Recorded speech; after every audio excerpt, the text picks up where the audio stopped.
पहलगाम में हुए आतंकी हमले को लेकर देश भर में अलग अलग थ्योरीज आपस में कानाफूसी करते हुए लोगों को सुना जा सकता है।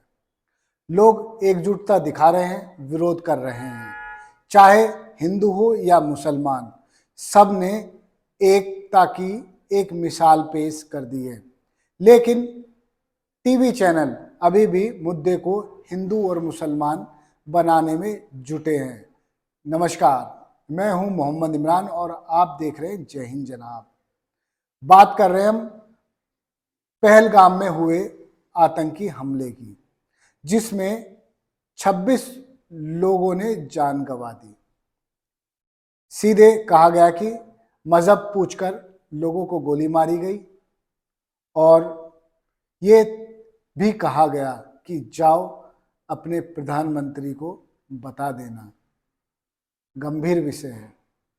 जब से ये आतंकी हमला हुआ है, सरकार भी लगातार आतंकियों के खिलाफ कार्रवाई कर रही है, उन्हें ढूंढने की हर कोशिश कर रही है। पाकिस्तान के खिलाफ भी इंडिया ने पूरी योजना बना ली है ताकि पाकिस्तान खाने खाने को तरस जाए, लोग भूखे मर जाए। इतना ही नहीं, भारत सरकार ने सिंधु जल संधि ही रद्द नहीं की, बल्कि जो लोग भारत में रह रहे थे उनका वीज़ा भी रद्द कर दिया है और जल्द से जल्द जो डबल डायलॉग द्विपक्षीय वार्ता थी उसको भी रद्द कर दी गई है। आज शुक्रवार है। जुम्मे की नमाज के बाद जो लोग कह रहे थे कि मुसलमान पहलगाम पर कोई विरोध प्रदर्शन नहीं करेंगे, मुसलमानों ने जमकर विरोध प्रदर्शन किया और पाकिस्तान के खिलाफ नारे लगाए, आतंकवाद के खिलाफ नारे लगाए। इतना ही नहीं, जुम्मे की नमाज में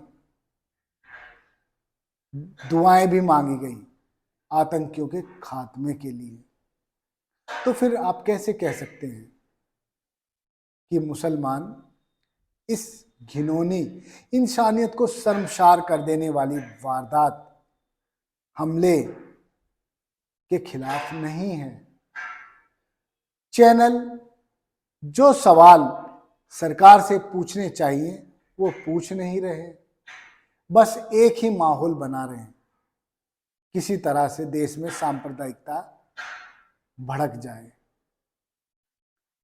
अब तक कोई भी आप न्यूज़ चैनल खोलकर देखेंगे तो पाएंगे कि इस्लाम आतंकवादी गतिविधि, इस्लामी आतंकी, तरह तरह के शब्द दिए जा रहे हैं इस्लाम से जुड़े। लेकिन कोई ये बात नहीं करता कि पहलगाम में जो ये वारदात हुई, ये घटना हुई, हमला हुआ, इसमें आखिर सरकार की इंटेलिजेंस, सरकार की फोर्स, सरकार की पुलिस क्या कर रही थी? अब आप देख सकते हैं कि किस तरह से आज मुसलमानों ने जुम्मे की नमाज के बाद विरोध किया। के खिलाफ है और तमाम हमारे उन कश्मीर के भाइयों को भी सलाम जिन्होंने दहशतगर्दों का सीना चौड़ा कर उन घोड़ों वालों को, उन तमाम कश्मीर के भाइयों का कि जिन्होंने आतंकवादों को मुंह तोड़ जवाब देने का काम करा और हर किसी की जान बचाने का काम करा, उनके लिए भी हम लोग आज जामा मस्जिद इलाके से आज हम तमाम लोग एक एक परिवार 26 परिवार के साथ हैं, जिन परिवारों की नजायज जान गई। मजहब इस्लाम के अंदर, कुरान पाक के अंदर साफ तौर पे कहा गया है किसी नजायज को मारना पूरी इंसानियत के कत्ल के बराबर है। और हिंदुस्तान का एक एक नागरिक, पुरानी दिल्ली का एक एक नागरिक, 140 करोड़ देशवासी, हिंदू हो, मुसलमान हो, सिख हो, ईसाई हो, गरीब हो, अमीर हो, या इस मुल्क का 30 करोड़ मुसलमान आतंकवाद को हिंदुस्तान के अंदर किसी भी हाल में पनपने नहीं देगा। और आज इस तारीखी जामा मस्जिद चौक से हम कहना चाहते हैं, जो अपने आप को सो-कॉल्ड कहते हैं कि वो लड़ाई लड़ रहे हैं, वो हिंदुस्तान के मुसलमानों के साथ भी अत्याचार और अन्याय कर रहे हैं। ये आपस में इंतशार पैदा कराना चाहते हैं, भाई को भाई से लड़वाना चाहते हैं।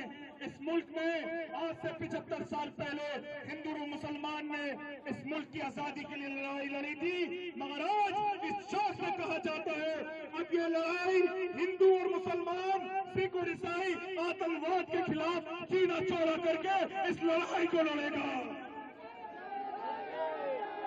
तो ये लड़ाई अब देश की सरकार के साथ साथ ये लड़ाई हिंदुस्तान के एक एक नागरिक की लड़ाई है, टेररिस्टों के खिलाफ, आतंकवादियों के खिलाफ। आपने देखा कि दिल्ली की जामा मस्जिद पर मुसलमानों ने नमाज पढ़ते ही विरोध शुरू कर दिया, काली पट्टियां बांधी, हाथों में दफ्ती लिए, पाकिस्तान मुर्दाबाद के नारे लगाए और आतंकवाद मुर्दाबाद के भी नारे लगाए गए।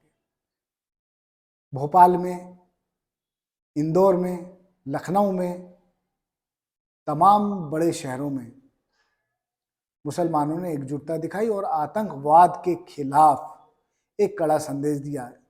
इतना तक कह दिया कि हमें बॉर्डर पर ले जाकर छोड़ दो और बॉर्डर खोल दो, फिर देखिए पाकिस्तान का क्या होता है। आप समझ जाएंगे ये हिंदुस्तान का मुसलमान है। लोगों ने इस तरह की बातें भी की हैं, लेकिन मैं आपको बता दूं कि इस सब के बीच हिमाचल प्रदेश के राजभवन में जो शिमला समझौते का इतिहास लगाया गया था, संजो के रखा गया था, उसको भी हटा दिया गया है। केवल सिंधु जल संधि यानी इंडस वाटर ट्रीटी ही टर्मिनेट नहीं की गई, बल्कि अब इस तरह के कदम भी लगातार उठाए जा रहे हैं।